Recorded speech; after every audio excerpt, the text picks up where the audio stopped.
Il y a des choses meilleures qui nous attendent. Amen. Vous avez vu, je traduis. Pour les anciens, avec leur niveau d'anglais, on traduit l'anglais à chaque fois. Parce que sinon, je me fais fâcher par Jean Caillou. Jean Caillou, Jean-Pierre, pour ceux qui... Jeu de mots pourris, mais ils nous aiment. Il y a des choses meilleures qui nous attendent. Et aujourd'hui, il y a 2 baptisés qui se sont dit, tiens, et s'il n'y avait pas des choses meilleures à aller chercher? Amen. On va aller les chercher ensemble. Le titre de mon message ce matin, c'est Update. Et je vais traduire, oui, je vais traduire. J'ai bien compris, il y en a qui ont fait et il y en a qui m'ont regardé quand même. Qu'est-ce que c'est?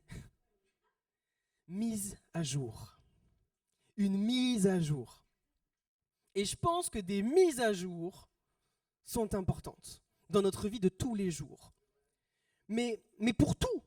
Il y a des mises à jour dans notre caractère, il y a des mises à jour dans nos téléphones, il y a des mises à jour sur absolument tout. Et quand tu ne fais pas de mise à jour sur certaines choses, tu te retrouves à stagner. Tu te retrouves à ne plus avancer. Et moi, je n'aime pas rester planté à un endroit sans bouger. J'aime le mouvement. La vie est dans le mouvement. Et Dieu nous appelle au mouvement, qu'il soit physique ou spirituel. Et pour commencer, je voudrais parler d'une mise à jour que vous connaissez peut-être tous, qui peut être difficile dans nos vies. C'est les mises à jour de l'imprimante. Ouais, je vais commencer comme ça. On a la chance dans cette église d'avoir pu créer une école primaire. On a fait une école primaire pour les enfants en difficulté et ça se passe dans les locaux au 3e étage. On a aménagé, on a fait des salles et il y a des enfants qui viennent faire l'école. Et depuis 3 ans. Amen, oui. Et comme je sais qu'elle apprécie ça, Ambre, est-ce que tu peux te lever s'il te plaît? Voilà, regardez, à la fin, vous allez voir Ambre, vous lui dites bravo, parce qu'il y en a plein qui ne croyaient pas. Il y en a beaucoup qui ne croyaient pas, il y en a qui ont regardé le projet de loin en disant oui, soyez bénis, tu vois, mais pas forcément avec... ils se sont dit, ça va se casser la tête. Ça fait 3 ans, l'inspection est passée, ça s'est passé. Et on a été bénis, les enfants sont bénis, il y a des enfants qui ont des difficultés, ils en ont de moins en moins, on a 16 enfants, c'est des petites classes, on prend soin d'eux, il y a des enfants chrétiens, il y a des enfants pas chrétiens, on accueille de tout et tout le monde, et c'est génial. Et on se régale, et je me suis retrouvé embarqué là-dedans, moi. Du coup, je suis maître Timothée, voilà, en tant que fan de Star Wars, c'est plutôt cool. Et maître Timothée, il aime pas torturer les enfants. J'ai les CM1, CM2 et je dois les préparer pour le collège. J'ai 30 ans et le niveau a tellement changé sur plein de choses. Déjà, moi, j'étais pas une flèche. D'accord. Les flèches font pas des flèches mieux. Enfin, j'étais pas le plus affûté, ils sont pas les plus affûtés non plus. C'est pas méchant, d'accord. Ils sont victimes de plein de choses, d'un système différent. Et on leur demande tellement de choses à ces petits bouts. Et moi, quelquefois, quand je dois leur faire des dictées, je sais que c'est important pour eux, mais j'ai l'impression de les torturer parce que moi, j'ai souvenir des dictées, de cette angoisse-là. T'arrives, t'es à la maison, tu regardes ta dictée, tu essaies d'écrire immédiatement, tu l'écris une fois bien, t'arrives à la dictée, t'écris immédiatement. Alors, ça avec des enfants dyslexiques et toi, c'est compliqué. Donc, j'essaye au maximum de leur faire d'imprimer. J'imprime des choses. Quand on doit faire de l'histoire, qu'on doit voir Clovis. Clovis, passionnant. Non, pas du tout passionnant. Alors je vais créer des histoires. J'essaie de faire en sorte qu'ils kiffent les Mérovingiens. Je m'en souvenais même plus des Mérovingiens, moi. Et j'imprime. La problématique quand tu imprimes, c'est qu'il faut une imprimante. Et qu'il y a toujours quelque chose. Et on a 2 imprimantes dans l'église. Il y a l'imprimante, on a une grosse imprimante dans le bureau et on a l'imprimante de l'école, une petite imprimante qui fait bien le travail. Et toi, le matin, tu as préparé ton cours, tu as tout préparé, tu arrives devant l'imprimante. Tu as tout qui est à jour. C'est bon, tu es là, les enfants vont arriver, il y a la garderie, tu as ton planning, tu as tout organisé, c'est bien. D'accord? Moi, je suis en retard sur 2-3 choses, mais ça, c'est autre chose. Du coup, tu imprimes, d'accord, à 9h moins 5 pour le départ à 9h. Ça arrive, souvent. Tu appuies sur imprimer. Il y a marqué le bouton imprimer. Tu appuies sur imprimer. D'accord? Il y a marqué envoi en cours, réception, impression en cours. Il y a tout qui est marqué. Et tu es à côté de l'imprimante. Et elle ne bouge pas. Elle ne bouge pas. Pas un bruit, rien. L'écran ne bouge pas. Et moi, tu vois, je suis chrétien, j'essaye de développer des choses comme la patience, tout. Et je pense que j'ai réussi à évoluer depuis tant d'années sur la patience avec les humains, mais sur les machines. Et souvent, je dis, oh, je suis là, j'essaie d'imprimer et tout. Puis la fois, je dis, dans le nom de Jésus, tu vas passer par la fenêtre. Ah là là, le nombre de fois où je regarde cette imprimante, je me dis, je vais la prendre, je vais l'arracher, c'est toute la colère que je suis là, que je renvoie, le self-control avec les gens, tout. Là, il y a une imprimante qui me fait, non. Comment ça, non? T'es qui pour me dire, t'as un outil? Et donc, à ce moment-là, alors que je m'apprête à arracher la chose du mur, il y a maîtresse Adela qui arrive. Pour ceux qui connaissent maîtresse Adela. Et qui me dit, qu'est-ce qui se passe? Du coup, moi, je réponds par des onomatopées. Ah, imprimante, fenêtre, ah. Et elle me dit, bah attends. Elle prend l'imprimante, elle regarde, fait une mise à jour, ça dure 30 secondes, prend mon téléphone, elle appuie, ça imprime. Et moi, je suis là, je me dis, ah, en fait, la mise à jour qui me manquait, c'est pas forcément que à l'imprimante, c'est à moi aussi qui m'a manqué une mise à jour. Il manque la mise à jour de la patience, là, sur ce côté-là. Et des mises à jour comme ça dans nos vies, mais on en a plein. Alors, aujourd'hui, le mot mise à jour, il peut paraître rigolo ou un peu loin. On va partir sur un truc de mode qui marche depuis des années. D'accord? Le développement personnel. Ce matin, on va faire du développement personnel. Amen. Ah, il n'y a pas de amen. Il n'y a pas de amen. On y va. Le développement personnel. Le développement personnel, allez, je vais vous lire la petite définition du développement personnel. Le développement personnel, c'est partir du fait que j'ai tout ce qu'il faut en moi pour réussir à aller mieux. J'ai tout ce qu'il faut à l'intérieur pour aller mieux. Et l'objectif, c'est justement d'aller mieux. Sois bien clair, je ne condamne pas le fait de vouloir aller mieux. À aucun moment. C'est une bonne chose de vouloir aller mieux. Et quand on voit le développement personnel dans les grands axes, le point de départ, c'est moi. Forcément. L'objectif, c'est mon bien-être. Le centre, d'accord, c'est mon ressenti. Les critères de réussite, forcément, c'est je vais mieux. D'accord, si tu ne vas pas mieux. Et l'autorité dans tout ça, bah, c'est moi-même. C'est bon, je ne perds personne? On est d'accord. C'est une bonne chose de vouloir se développer personnellement, d'aller mieux, de mettre les choses en place. Et oui, on est super bien fichu, l'humain, dans son fonctionnement. Quand tu commences à étudier les fonctionnements du raisonnement, c'est un régal. À quel point on est capable d'être résilient dans l'épreuve, à quel point on est capable d'être endurant face à certaines souffrances, face à certaines difficultés. On est super bien fait. Mais, moi je pars du fait qu'il y a besoin de Dieu dans tout ça. Je ne dis pas que ce n'est pas possible sans Dieu. Moi j'ai des amis, d'accord, qui ne sont pas chrétiens, et ça va très bien dans leur vie. Il n'y a pas de souci. Et au niveau développement personnel, je pense qu'ils sont meilleurs que moi sur certains points. Sans aucun problème. C'est fou de dire ça. Certains chrétiens me regardent et disent « Ah, quand même. » Oui, si. J'ai des potes, ils sont plus patients que moi. Ils sont plus sympas. Ils démarrent moins en quart de tour. Intéressant. Ils ne jettent pas d'imprimante par la fenêtre. Alors, dans ce développement personnel, je me dis « Dieu, tu dis quoi du développement personnel ?» Eh bien, c'est pas nouveau le développement personnel. C'est pas nouveau. Quand tu commences à étudier la Bible, qui est quand même un bouquin qui est quand même assez vieux, mais le développement personnel, ça fait des années et des années que Dieu l'a mis en place. En fait, nous, on arrive au fin 19e, 20e siècle avec wow, le développement personnel, on a trouvé un truc de dingue. Et t'as Dieu qui fait ah, c'est pas mal, ouais, mais quand même, ça, je l'ai écrit, je voulais passer depuis un petit peu plus longtemps. Et la différence avec le développement personnel de Dieu, elle est toute là. C'est que la transformation intérieure, Dieu, il nous la souhaite. Il souhaite que l'on soit transformé intérieurement, que tu ne sois pas dominé par tes émotions, d'accord, que tes émotions, tu arrives à les gérer plus ou moins bien, on est d'accord.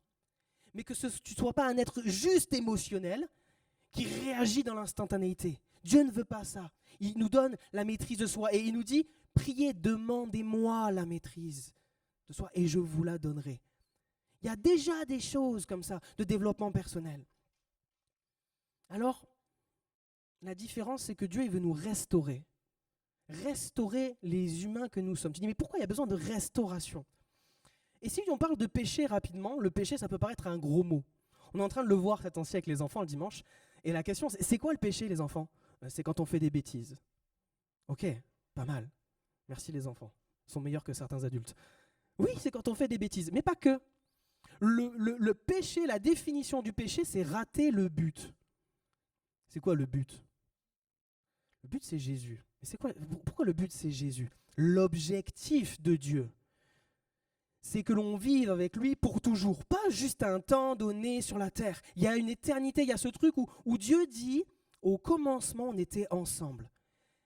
Et il y a le péché, cette chose qui nous a séparés, Dieu et nous. On est séparés et ça ne lui plaît pas à Dieu que l'on soit séparés dans cette relation. Alors oui, c'est pour ça qu'il envoie Jésus. Oui, c'est pour ça qu'il envoie Jésus, parce qu'il veut restaurer cette relation entre Dieu et les humains. Et là, on arrive sur un autre point de vue du développement personnel divin. C'est que du coup, à ce moment-là, le point de départ, ce n'est pas forcément moi, c'est Dieu. Le point de départ, ce n'est pas moi. Le moi-je, et vous le voyez tous, on est dans une société où c'est toujours le moi-je. Et ça donne place à des espèces d'embrouilles extraordinaires. Regardez les gens en voiture, arriver sur un rond-point juste pour voir. Puis on est dans le sud, on va pas se mentir. Tu arrives sur le rond-point, la priorité n'est pas par rapport au panneau. Elle est par rapport à la vitesse d'arrivée dans le rond-point et du type de véhicule. Moi, je passe. Et le moi-je, il se retrouve énormément. Là, Dieu nous dit, point de départ, c'est pas toi, c'est moi. Ouf. L'objectif, c'est pas ton bien-être, forcément. C'est ma gloire, mon royaume, que tout cela arrive. Ok? Oui, j'entends bien qu'il n'y a pas beaucoup de amen, j'entends bien. Le centre de tout ça, c'est toujours pas moi. C'est Jésus qui est mort pour moi. Le critère de réussite, c'est pas que j'aille mieux. C'est que je lui ressemble de plus en plus. Que je tende à lui ressembler. Et l'autorité, j'ai pas dit un gros mot, l'autorité, c'est pas moi. C'est ce que dit Dieu, la parole de Dieu, le Saint-Esprit. Ça veut dire qu'on est soumis à une autorité. Amen. Il y en a 2, amen. 3, pardon. Un peu plus. C'est facile pour des Français de parler d'autorité et de soumission? Non. En fait, dans cette version-là, le développement personnel prend un sens complètement différent. Matthieu, au chapitre 6, verset 33. Cherchez premièrement le royaume de Dieu, et tout le reste vous sera donné en plus. Ok. En fait, Dieu veut faire une mise à jour de notre façon de voir les choses. Quand il nous dit, c'est moi ton centre. Quand il nous dit, travaille pour moi, travaille pour le royaume. Fais-moi passer avant toi. Il inverse un petit peu tout ce qu'on peut comprendre de raisonnement personnel. Non, en fait, il remet dans l'ordre. Au commencement, il y avait Dieu. Dieu, il nous a aimés, il nous a fait et on a été séparés. Ça ne lui plaît pas. Alors moi, je veux faire une mise à jour. Je veux dire, Seigneur, il y a une mise à jour par rapport à la façon de te voir, de voir ma relation avec toi. Je veux avoir cette mise à jour. De dire, c'est plus que moi. Je veux pas être égoïste. Et pourtant, je sais que j'ai une portion d'égoïste. On en a tous. Et en fait, je me dis, non, je veux autre chose. Alors, j'ai noté ceci. Le problème du développement personnel n'est pas qu'il cherche à aller mieux. Non. Il cherche souvent à aller mieux sans Dieu ou avec Dieu comme outil. Ou avec Dieu comme outil. Moi, en tant que chrétien, il y a des fois où je me surprends à utiliser Dieu comme un outil. Je fais ça, je me comporte comme ça, donc forcément, je vais aller mieux et je vais recevoir. Non, c'est pas un outil, c'est pas une télécommande.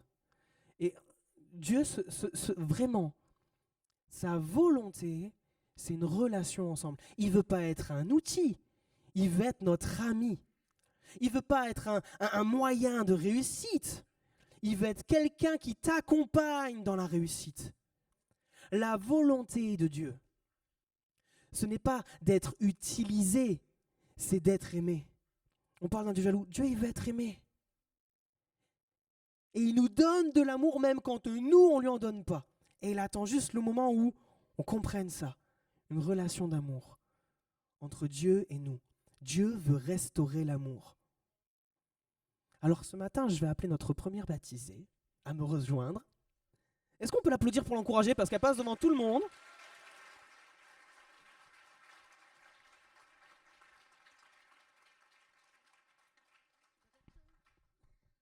On va organiser tout ça. Tu veux le pouf comme ça ou la chaise en bois? Je suis plus petit, je vais prendre ça.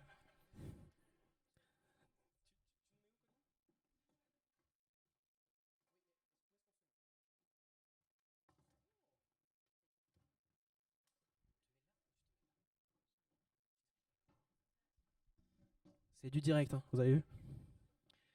Bon, présente-toi. Je m'appelle Jennifer.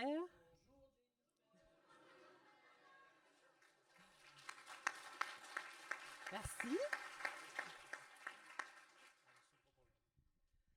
Bonjour Jennifer. Développement personnel, est-ce que c'est quelque chose que tu connais? Oui, je connais.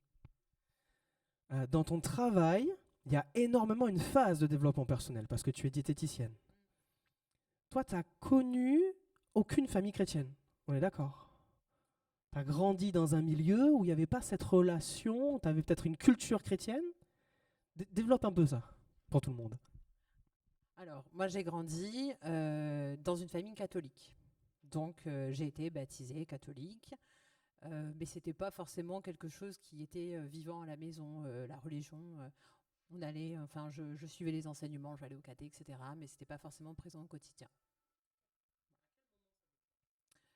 À quel moment ça déclenche ma relation Alors, ça déclenche, ça commence à déclencher quand j'ai mon grand ange qui est là, qui n'a de cesse de me parler de Dieu, de me demander de lui parler de Dieu, de savoir la religion, etc. Et moi, je suis pas trop croyante, alors du coup, je suis bien embêtée. J'ai de la culture d'église, mais voilà. Et ce qui se passe, c'est que cette année, j'ai eu 40 ans, en 2025. Ça se voit pas, je sais, mais je les ai quand même. Et, et en fin de compte, j'étais en train de scroller sur Internet. Et là, je vois sur Facebook une vidéo de Samuel, qui est là, Samuel Barbuy, qui dit qu'il lance un voyage humanitaire au Népal.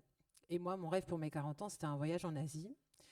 Et un autre de mes rêves, c'était de faire de l'humanitaire. Et là, bim, du coup, une pierre deux coups, le voyage au Népal en humanitaire. Et je me dis, j'ai trop envie de faire ça. Vraiment, c'était une évidence, quoi.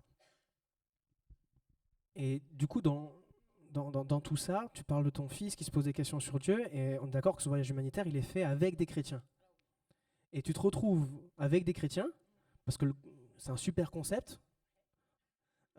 C'est cool, les chrétiens, ils sont gentils, ils font ce qu'il faut. D'accord. Et tu m'as raconté, tu fais ce voyage où vous êtes dans des situations quelquefois dangereuses, parce qu'il y a une vraie persécution chrétienne là-bas. Vous êtes obligé à un moment donné presque de vous cacher en voiture, d'échapper aux policiers, de vous camoufler. Et tu vis vraiment des moments de fou où en plus ça, tu traduis, parce que tu as un super niveau d'anglais. Désolé d'avoir massacré le nom du titre.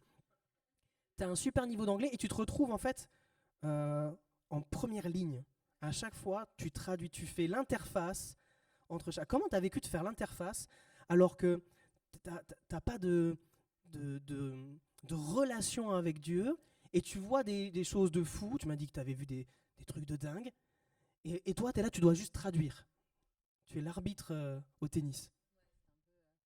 Bah, en fin de compte, je me suis embarquée dans ce projet-là. Donc, le premier contact, il a été donc avec Brigitte qui est là et Sam, qui m'ont expliqué que c'était une asso chrétienne, savoir si c'était pas un souci pour moi. Et dans la mesure où ce qui motivait mon envie de faire ce voyage humanitaire, c'était la notion d'amour. Donc je me suis dit, avec les chrétiens, ça doit passer. Ça a l'air d'être pas trop mal. De ce que je m'en rappelle, c'est OK. Et du coup, ils m'ont accepté. Donc je suis partie avec 8 personnes que je ne connaissais pas, vraiment pas du tout. Et on avait, bon, pour l'histoire, on n'a quand même pas fini au Népal, on a fini en Inde. Effectivement, c'était pas prévu. Et en fin de compte, ils m'incluent dans leur équipe. On avait des projets, de choses qu'on devait mener au Népal, des ateliers, des choses comme ça. Et donc, on a préparé tout ça. On s'est rencontrés une fois avant quand même. J'avais ma coéquipière, Christine. Et même si du coup, j'étais pas croyante, dans la mesure où j'étais de bonne volonté, j'accompagnais, même si effectivement j'étais pas croyante. Alors il y avait des choses que je voulais pas forcément faire. Lorsque du coup ils faisaient des chorés avec Jésus et tout, j'ai dit non là quand même je peux pas faire ça, moi je crois pas. Mais par contre, danser, voilà, ça j'ai fait. Mon niveau d'anglais, je l'ai mis au service de la mission et j'ai rencontré des chrétiens en Inde. Et effectivement, alors surtout à New Delhi, on a pu toucher du doigt ce que c'est la persécution des chrétiens. Quelque chose dont on parle, mais quand on vraiment le vit pas, c'est vraiment particulier. Et j'ai reçu des témoignages de pasteurs et de chrétiens là-bas. J'en ai fait la traduction et vraiment, ça passait par moi, leurs paroles. Et j'étais touchée, vraiment, mon cœur, il était touché de recevoir leurs témoignages et de voir dans les conditions dans lesquelles ils vivent leur foi, cachée avec la répression. Pour vous dire, on devait faire de la distribution alimentaire et de couverture dans les rues. Il y a des gens qui vivent sous les ponts en Inde. Et on ne pouvait pas s'arrêter avec le bus parce que c'était un jour férié, c'était le jour de la naissance de Gandhi. Et donc, comme c'était férié, il y avait des policiers de partout et il y a des lois en Inde, des vraies lois anti-conversion, où les chrétiens ils peuvent être arrêtés, emprisonnés, avoir des amendes parce qu'ils sont chrétiens en fait et qui simplement ils disent aimer Jésus. Voilà, rien que pour ça. Donc tout ça faisant, effectivement, j'ai été la traductrice et en même temps, c'est passé par moi. J'ai pu sentir vraiment combien leur foi était profonde et j'étais vraiment en mode waouh, respect quoi. Voilà. Donc toi, tu vois tout ça, mais si vous aviez été arrêté, t'aurais dit que t'étais pas chrétienne, ça passait. Non? À quel moment on en arrive là, où t'es habillé en blanc et on va te baptiser? Qu'est-ce qui déclenche? Parce que tu vois tout ça, t'es pas, merci Seigneur, t'es pas insensible, t'as un cœur, mais à quel moment il y a une espèce de mise à jour, on va dire, de ta façon de voir les choses et de ta façon peut-être de voir Dieu différemment? Raconte-nous ça. Le voyage se passe à chaque fois qu'on va mener des actions, que ce soit à l'orphelinat, que ce soit à l'école, dans l'EHPAD. Je sens quelque chose, c'est émouvant. Et puis les merveilleuses personnes qui sont présentes, là, qui étaient avec moi en Inde, témoignent leur amour pour Dieu. Alors je les entends, je me dis waouh, ils ont trop de la chance et tout, ils ont un super pouvoir, c'est incroyable. Et du coup, bon, ok. Et mon frère Jean-Claude me raconte son témoignage. Il m'a béni par ce témoignage quand on était en route pour aller à Agra, la ville du Taj Mahal. Et ça, le chemin se fait, etc. Et il y a un moment un peu clé, c'est quand on est à Agra, donc le lendemain, on visite le Taj Mahal, on arrive de 3 heures de bus et on va changer pour manger sur le toit. Et là, on commence à manger au resto comme d'habitude, hein, avec l'équipe, etc. Et là, d'un coup, je sais pas pourquoi, hein, tu vois, c'est genre sorti de nulle part, ça devient ma soirée d'anniversaire. Voilà. C'est la soirée d'anniversaire de mes 40 ans que je n'ai pas fait vraiment, on va dire, en grande pompe en France. Improbable. Et là, vraiment, bon, pour information, la tradition en Inde veut que l'on tartine nos invités de crème de gâteau. Donc, c'est très drôle. Donc, je finis couverte de gâteaux. Et vraiment, à ce moment-là, je leur dis, hein, je ne sais pas si vous vous en rappelez, moi, je me rappelle très bien. Franchement, si j'étais croyante, je vous dirais que je suis bénie. Voilà. Et Brigitte m'a dit, tu l'es. Voilà. Bon, c'est gentil Brigitte, mais... Et voilà, et franchement, j'ai une soirée d'anniversaire, mais incroyable. Bon, le lendemain matin, on se lève comme ça, parce qu'il faut être à 6 heures au Taj Mahal. C'est pas grave, on se lève, c'est génial, c'est merveilleux. On partage ce moment, on visite Agra. Et à un moment, il faut repartir, donc repartir de la ville d'Agra pour New Delhi. Là, de nouveau, 3 heures de bus. Et bien que j'ai très peu dormi, dans le bus, impossible de dormir, j'essaie de me caler. Et là, en fin de compte, je me dis, je vais écouter un petit peu de musique. Je vais me caler avec mes écouteurs comme ça dans le bus. Je me cale et je mets ma playlist. Voilà, 300 et quelques chansons. Et là, d'un coup, dans mes oreilles, viennent des musiques qui me parlent. Vraiment, toutes ces musiques comme ça, c'est Dieu qui vient me parler en fait à ce moment-là et qui vient me rassurer, qui vient me réconforter, qui vient me dire qu'en fait, j'ai le droit d'être heureuse, que je vais y arriver, que vraiment, c'est OK, quoi. Il va s'occuper de mon chemin. Il va me donner son amour et que vraiment j'ai le droit. J'ai le droit à tout ce bonheur que j'ai reçu la veille au soir. Et je sens à ce moment-là, sous mon nombril, des fourmillements, vraiment quelque chose. Je sens un état de plénitude, un amour presque dur à décrire avec des mots en fait, mais je le sens vraiment dans mon ventre. Et là, je ressens cet amour au plus profond de mon âme et je sais que c'est Dieu. À ce moment-là, je sais que c'est lui et je prends vite mon téléphone pour écrire une note. Et j'écris vite, voilà, j'écris ce que je ressens et je marque que c'est tellement paisible et tellement beau que c'est obligé que ce soit Dieu qui soit venu me toucher ce jour-là. Voilà.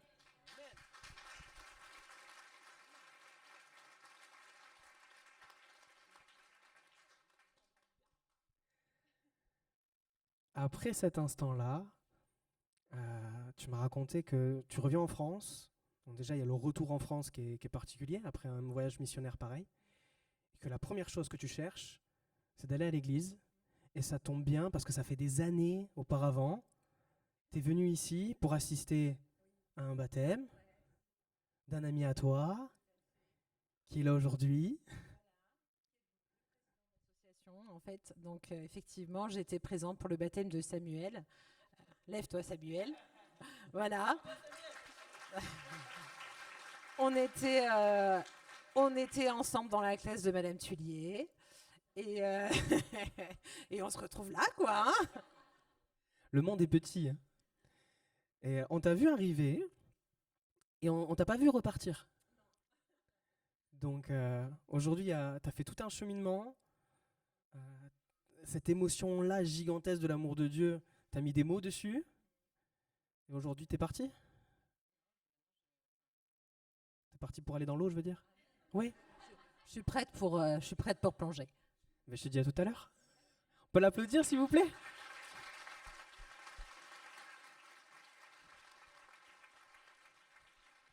Merci. On va faire venir le deuxième dans 2 minutes. On est des êtres d'émotions. Dieu nous a créés avec des émotions. Dieu lui-même a des émotions. Et quand on donne sa vie à Dieu, à aucun moment, nos émotions disparaissent ou sont étouffées. Dieu connaît notre caractère. Quand on parle de la transformation en Jésus, oh, tout va bien. Hein. On parle de mise à jour. Sur mon téléphone, j'ai un Google. Quand je fais ma mise à jour, il ne se transforme pas en iPhone. Je ne surprends personne. Mon écran cassé ne se répare pas. La mise à jour, elle est interne. Alors oui, ça change des choses après à l'usage, mais la mise à jour est interne.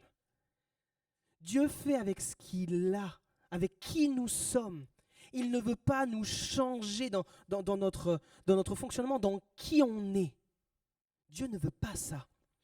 Dieu veut faire avec qui nous sommes, avec nos bugs, avec nos réussites, avec nos échecs. Il travaille avec qui on est. Et je veux juste prendre l'exemple d'un personnage, avant que tu me rejoignes. Jésus, il y a un de ses disciples qui s'appelait Simon.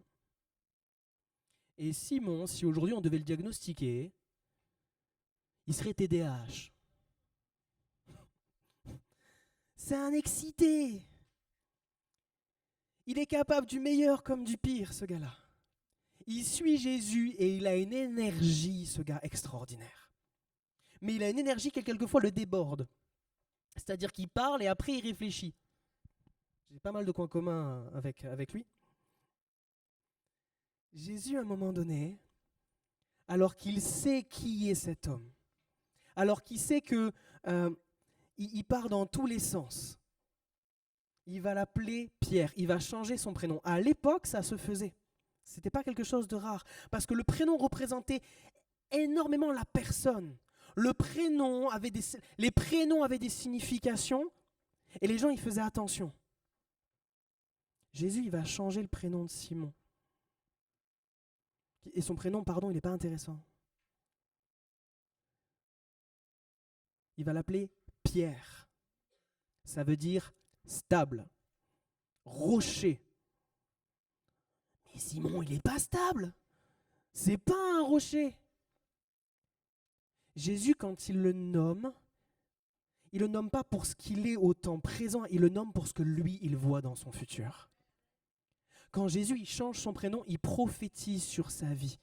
Il dit, toi, tu te vois comme ça? Non, moi, je sais qui tu es. Je sais ce que tu peux faire. Je te bénis par la façon de t'appeler. Et nous, aujourd'hui, la mise à jour là, de nos baptisés, on accepte Jésus et on devient fils et fille. On est appelé fils et fille. Extraordinaire. Il y a un lien d'adoption qui se fait. Le Seigneur vient changer notre logiciel, pas qui on est. Il vient dire, tu es ma fille, tu es mon fils. Viens, rejoins-moi. Est-ce qu'on peut l'applaudir, s'il vous plaît?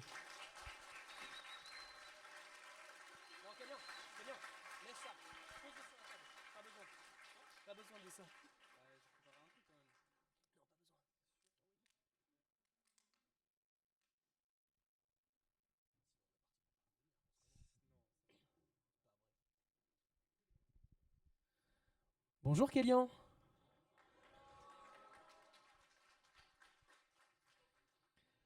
Bon, mon cher Kélian, quand je t'ai vu arriver, je savais qu'on aurait des discussions longues.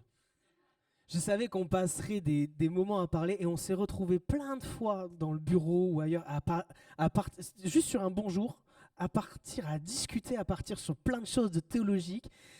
Toi, tu as découvert Jésus comment? Rapidement. Moi, je suis né dans une famille de culture chrétienne catholique, mais j'ai jamais vraiment vécu dans ça. Enfin, même jamais en fait. Les seules fois où j'allais à l'église, c'était pour des mariages.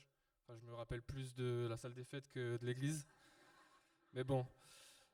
Et en grandissant, en fait, c'est juste un événement en particulier. Et enfin, déjà la première fois que j'ai entendu parler d'un Jésus qui guérissait, c'est Ryan qui est là dans la salle, qui, qui m'a parlé de Jésus. Et un jour, il me dit de venir à l'église catholique de Saint-Raphaël, parce qu'il y a une soirée d'initiation. Et en fait, je vais là-bas et moi, j'ai jamais vraiment prié. Enfin, pas du tout même. Et je rentre dedans et je dis, je parle avec quelqu'un et je lui demande qu'est-ce qu'il faut faire pour prier, parce que je connais pas. Et il me dit, il faut que tu parles comme à un père. Donc du coup, je vais à l'endroit devant le tabernacle et je commence à prier. Et quand je commence à prier, je sens une force. Il faut que je me mette à genoux en fait, qui me force à m'agenouiller. Du coup, je m'agenouille. Et au moment où je suis à genoux devant le tabernacle, je sens vraiment une présence, un truc que j'ai découvert plus tard que c'était la présence, l'amour de Dieu, mais au début, je comprends pas en fait. Je comprends pas ce que c'est puissant, j'ai jamais vécu un truc pareil. Et, et je vois aussi, avec les yeux fermés, une lumière, un truc. Et je prie, je sais plus du tout ce que je dis, mais quand je rouvre les yeux, le monsieur qui s'occupait de moi, il me demande alors qu'est-ce que t'en penses? Et je lui ai dit, bah, j'aurais pas de mots pour décrire ce qui vient de se passer, quoi. Donc du coup, après, je repars avec ça. Je, je- J'en parle à personne. Je continue ma vie comme c'était. J'ai consommé des choses pas très bonnes. J'ai eu un train de vie pas tout à fait comme les autres, on va dire. Mais aujourd'hui m'a délivré parce que en soi, vraiment, à un moment donné, quand j'ai continué à faire ma vie comme je la faisais avant, un jour j'ai eu un déclic et j'ai voulu m'acheter une Bible parce que j'avais pas oublié quoi, ce que j'avais vécu c'était quand même pas normal, c'est pas banal quoi. Et en lisant la parole, je suis vraiment tombé amoureux de Jésus dans le sens où bah, c'est quand même une personne incroyable quoi. C'est c'est vraiment c'est Dieu qui s'est incarné en homme, c'est un Messie prophétisé il y a des années par des prophéties, c'est le Messie qu'attendaient les Juifs. Bon, ensuite c'est un Dieu d'amour, c'est un Dieu. J'avais préparé tellement de choses là, comme ça me vient pas, mais On veut savoir sur toi. On veut surtout savoir sur toi. Toi aujourd'hui, là, après tout ce cheminement, qu'est-ce qui te... T'es ici ce matin. Et moi, je sais à quel point ce gars-là, c'est un combattant. Il se bat. Il se bat. Ouais, on peut applaudir. Ouais, on peut applaudir. Et t'es venu, il y a ton groupe de potes qui est là, vous le savez que c'est un mec qui se bat. C'est pas tous les jours facile, tu l'as dit toi-même. Il y a des trucs sur lesquels tu t'es battu. D'accord? Il y en a au fond qui sont là aussi qui... Aïe, te donnent de la force.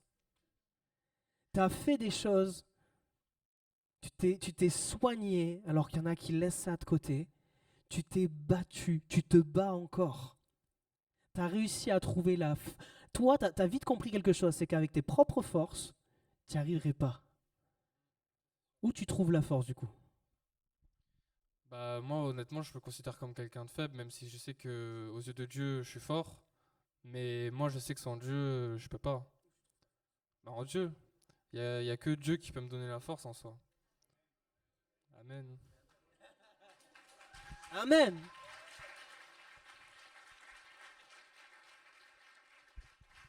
Honnêtement, sans Dieu, je pense que ma vie aurait pas été cool. Vraiment. En tout cas, on a vu la différence. Il a compris qu'il y avait besoin de mise à jour. Il a compris qu'aujourd'hui, c'était pas la dernière mise à jour. Il y en aura d'autres. Mais on sera là jusqu'à la mort. Et moi, on sera là. Bienvenue dans la famille.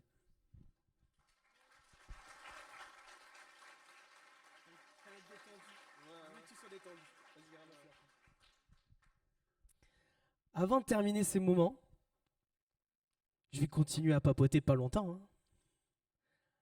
Et je vais demander si la louange veut bien me rejoindre, s'il vous plaît.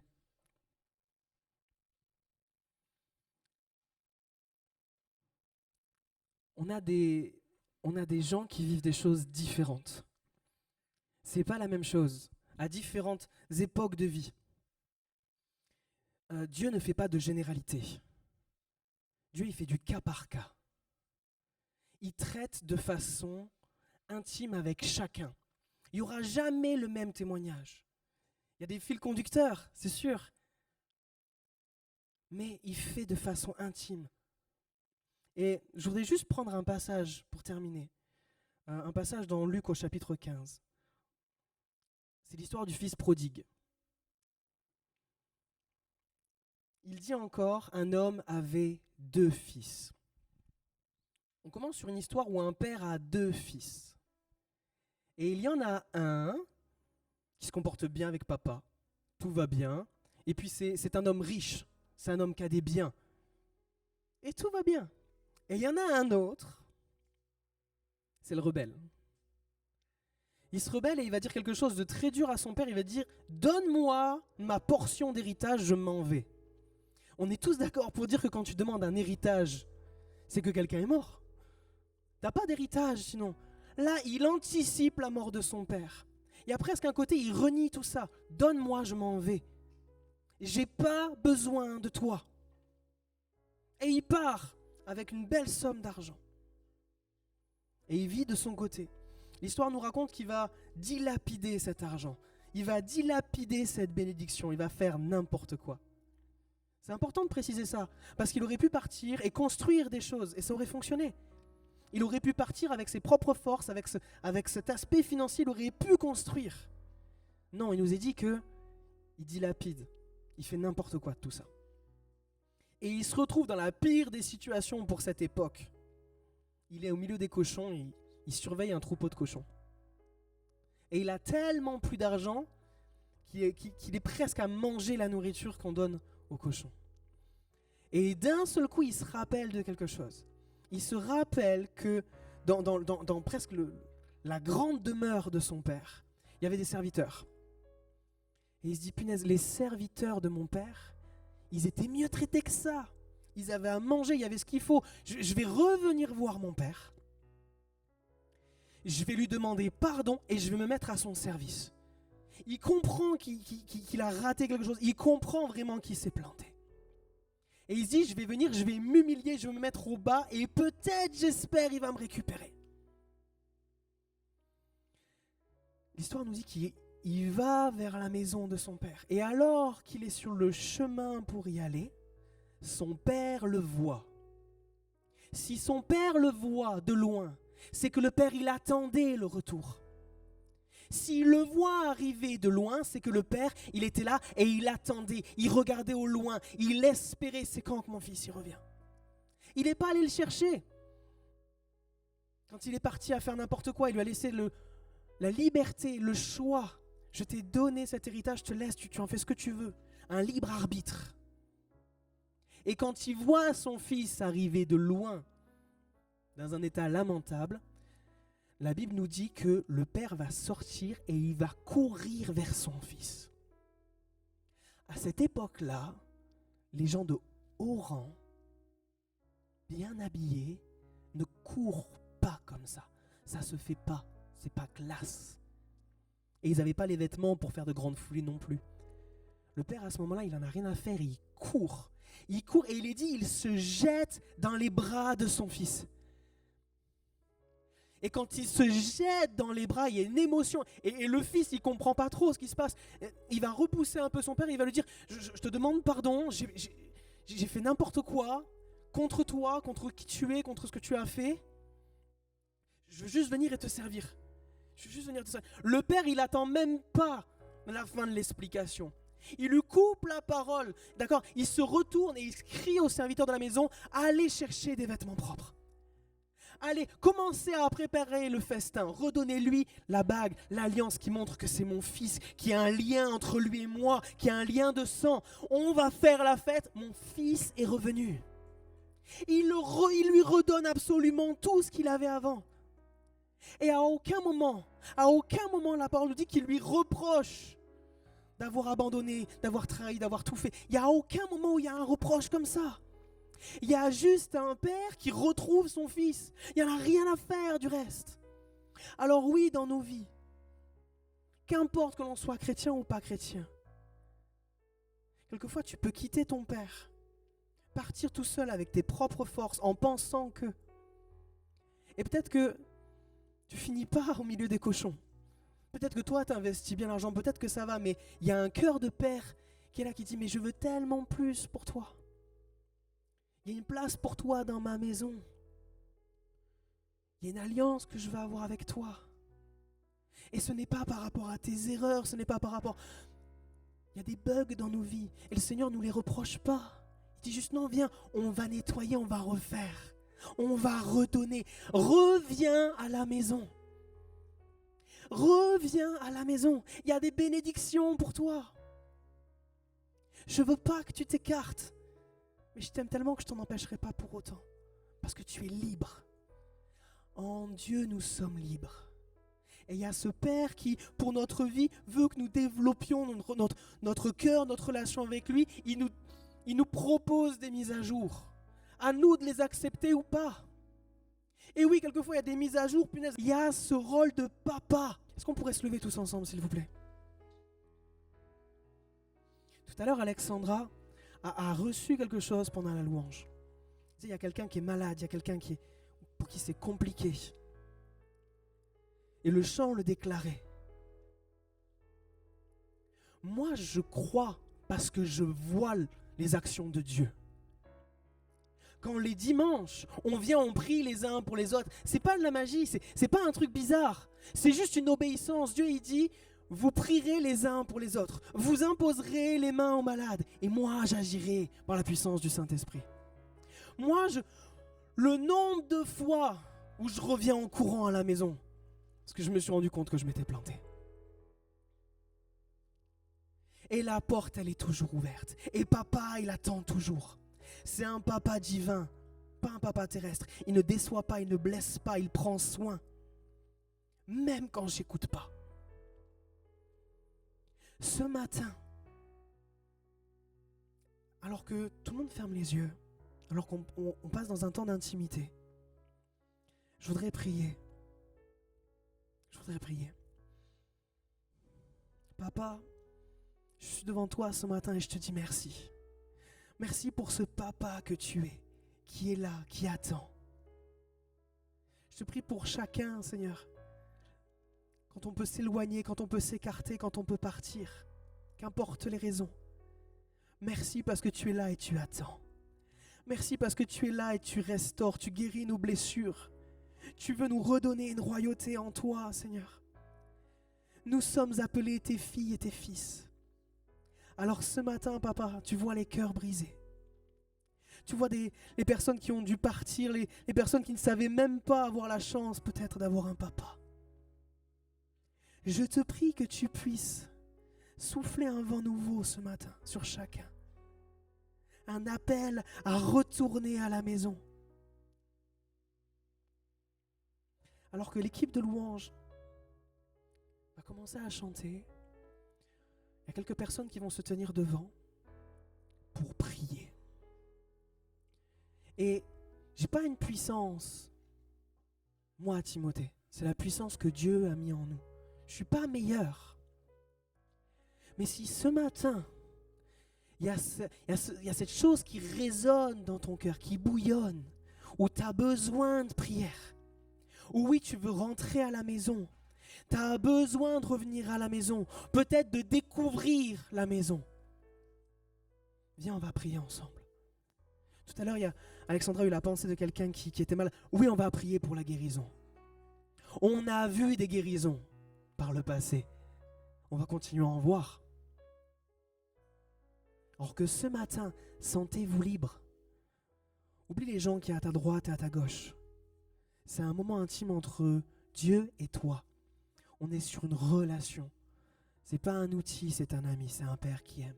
Si tu as besoin, si tu penses que tu es dans une situation où c'est pas possible, Dieu te dit, moi je suis le Dieu de l'impossible. Rien n'est impossible pour moi. Et si tu as des impossibilités dans ta vie, c'est super, je vais pouvoir te montrer que moi, je suis le Dieu de l'impossible. Et que tes impossibilités pour moi, ce n'est quelque chose que je vais prendre et que je vais réduire au possible. Vivons le miraculeux ce matin. Pour ceux qui vont s'avancer, ceux qui ne s'avancent pas, priez pour eux. Prions. À votre place, vous avez chacun un rôle. Priez les uns pour les autres. Pour ceux qui s'avancent. Que ton nom soit béni, papa, parce que tu agis. Là, maintenant, commencez à sortir des rangs. On va prier ensemble. Commencez à sortir des rangs.